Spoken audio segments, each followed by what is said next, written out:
विद्यार्थी मित्रमैत्रिणींनो, BA भाग 2 semester 4 अधिकोषण banking हा विषय शिकताना आंतरराष्ट्रीय मुद्रानिधीचे फायदे आणि तोटे आपण आज पाहू। तर आंतरराष्ट्रीय मुद्रानिधी म्हणजेच IMF च्या कार्यामुळे जे काही फायदे होतात त्या फायद्यांचा आपण सुरुवातीला अभ्यास करू।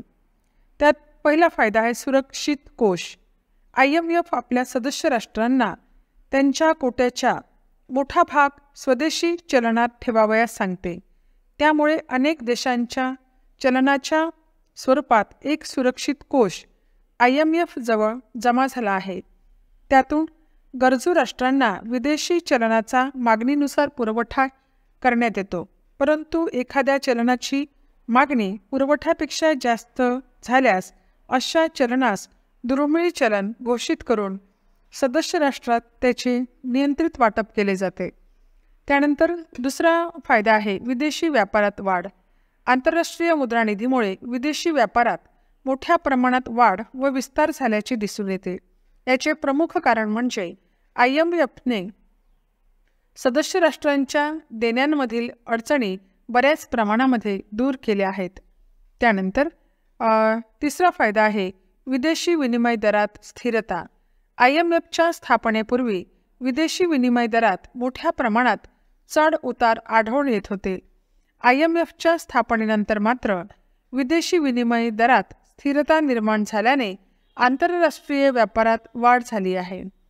त्यानंतर चौथा फायदा आहे बहुपक्षीय शोधनाची व्यवस्था। IMFने देणी फेडण्याची बहुपक्षीय शोधनाची पद्धती अंमलात आणल्याने विदेशी व्यापार तसेच विदेशी भांडवलाच्या आयात निर्यातीला प्रोत्साहन मिळाले। त्यानंतर पाचवा फायदा आहे शोधनशेषातील असंतुलन दूर करण्यास सहाय्य। IMFने सदस्य राष्ट्रांना त्यांच्या शोधनशेषातील अल्पकालीन असंतुलन दूर करण्यासाठी आर्थिक मदत केल्यामुळे त्यांच्या व्यापारात वाढ झाली आहे। त्यानंतर सहावा फायदा आहे स्पर्धात्मक अवमूल्यनावर नियंत्रण। IMFच्या स्थापनेपूर्वी निरनिराळे देश निर्यात वाढावी म्हणून आपल्या चलनाचे अवमूल्यन करायचे। यातूनच मग स्पर्धात्मक अवमूल्यन सुरू झाले। परिणामी आंतरराष्ट्रीय व्यापारावर प्रतिकूल परिणाम झाला। IMFच्या स्थापनेनंतर मात्र सदस्य देशांच्या अशा स्पर्धात्मक अवमूल्यनावर नियंत्रण आले, कारण IMFच्या पूर्व परवानगीशिवाय कोणत्याही सदस्य राष्ट्राला आपल्या चलनाचे अवमूल्यन करता येत नाही। त्यानंतर सातवा फायदा आहे तांत्रिक मदत व वित्तीय सल्ला। IMF आपल्या सदस्य राष्ट्रांना आपापल्या अर्थव्यवस्थेत सुधारणा करण्यासाठी आवश्यक असलेली तांत्रिक मदत तसेच वित्तीय सल्ला देते। त्यामुळे अशा देशांचा फायदा झाला आहे। त्यानंतर आंतरराष्ट्रीय मुद्रानिधीचा पुढील फायदा आहे अंतर्गत कारभारात हस्तक्षेप नाही। IMF सदस्य देशांच्या अंतर्गत कारभारात कोणताही हस्तक्षेप करीत नाही। सदस्य देश त्यांच्या देशातील आर्थिक धोरणे ठरविताना IMF त्यांच्यावर दडपण आणत नाही। त्यानंतर नववा फायदा आहे केंद्रीय अधिकोषांचा अधिकोष। IMF सदस्य राष्ट्रांच्या केंद्रीय अधिकोषांचा अधिकोष म्हणून कार्य करते। त्यामुळे सदस्य राष्ट्रांच्या केंद्रीय अधिकोषाला संकट काळात मदत करण्याचे काम IMF करते। आणि शेवटचा फायदा आहे विशेष आहरण अधिकाराची निर्मिती। डॉलर व पाउंड या आंतरराष्ट्रीय चलनांवरील ताण कमी करण्यासाठी व आंतरराष्ट्रीय रोखता वाढविण्यासाठी IMFने विशेष आहरण अधिकार ज्याला आपण SDR स्पेशल ड्रॉइंग राईट सुरू केली। विकसनशील देशांना या योजनेचा लाभ झाल्याने त्यांच्या विदेशी व्यापारात वाढ झाली आहे। त्यानंतर आपण पाहू आंतरराष्ट्रीय मुद्रानिधीचे तोटे डिसएडव्हांटेज ऑफ IMF। तर IMFच्या कार्यामध्ये पुढील दोष किंवा तोटे जे आहेत ते आपल्याला दिसून येतात। त्यात पहिला तोटा आहे मर्यादित व्याप्ती। IMF कडून सदस्य राष्ट्रांना केवळ त्यांच्या चालू देण्याघेण्याच्या आढाव्यातील असंतुलन दूर करण्यासाठीच कर्ज दिले जाते। युद्ध कर्जाची परतफेड किंवा विदेशी भांडवलाची परतफेड यासाठी IMF मदत करीत नाही. त्यानंतर दुसरा तोटा आहे कोटा निश्चितीचे अशास्त्रीय स्वरूप. IMFने सदस्य राष्ट्रांचा भांडवल हिस्सा, ज्याला आपण कोटा म्हणतो, ठरविताना कोणताही शास्त्रीय आधार घेतला नाही. अमेरिका व इंग्लंड यांचे आर्थिक व राजकीय हितसंबंध विचारात घेऊन हा कोटा किंवा अभ्यांश निर्धारित करण्यात आल्याचे दिसून येते. त्यामुळे स्थापनेपासूनच या दोन देशांचे IMFवर वर्चस्व आहे. त्यानंतर विभेदात्मक वागणूक. IMF सदस्य राष्ट्रांना सवलती देत असताना पक्षपाती धोरण अवलंबितो. श्रीमंत राष्ट्रांना विशेष सवलती दिल्या जातात तर गरीब राष्ट्रांकडे हेतुपुरस्सर दुर्लक्ष केले जाते. श्रीमंत राष्ट्रांनी IMFच्या नियमांचे उल्लंघन केले तरी त्यांच्यावर कारवाई केली जात नाही. अमेरिका, इंग्लंड व पश्चिम जर्मनी यासारख्या श्रीमंत देशांच्या मर्जीनुसार IMFचे कामकाज चालत असल्याने श्रीमंत माणसांचा क्लब अशी टीका IMFवर केली जाते.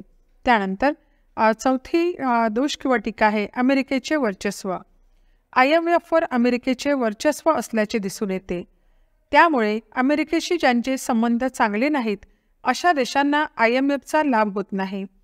अभ्यांशाचे वाटप करताना अमेरिका, इंग्लंड, चीन व फ्रान्स या राष्ट्रांनी स्वतःकडे 64% अभ्यांश ठेवले. त्यामुळे अमेरिकेचे IMFवर वर्चस्व असल्याचे दिसून येते. त्यानंतरचा दोष आहे विनिमय नियंत्रणे दूर करण्यास अपयश. विदेशी व्यापारावरील नियंत्रणे व विनिमय नियंत्रणे दूर करून आंतरराष्ट्रीय व्यापारात वाढ करणे हे IMFचे उद्दिष्ट होते, परंतु IMFला त्यात अपयश आले. कारण आजही अमेरिकेसारखा प्रगत देशसुद्धा आपला शोधनशेष अनुकूल करण्यासाठी संरक्षण धोरणाचा अवलंब करतो. त्यानंतर सहावी टीका आहे विनिमय दरात स्थैर्य निर्माण करण्यात अपयश. विनिमय दरात स्थैर्य प्रस्थापित करणे IMFचे एक प्रमुख उद्दिष्ट होते, परंतु IMFला त्यात यश आले नाही. 1970 नंतर अनेक देशांनी बदलता विनिमय दर पद्धती स्वीकारली. परिणामी IMFचे विनिमय दरात स्थिरता निर्माण करण्याचे उद्दिष्ट अयशस्वी झाले. IMFला या बाबतीत व्यापक अधिकार नसल्याने हे अपयश आले. त्यानंतर गरीब देशांकडे दुर्लक्ष. IMFने गरीब राष्ट्रांचे प्रश्न सोडविण्याकडे फारसे लक्ष दिले नाही. IMF अल्पकालीन प्रश्न सोडविण्यावर भर देतो, परंतु गरीब देशांचे प्रश्न दीर्घकालीन स्वरूपाचे असतात.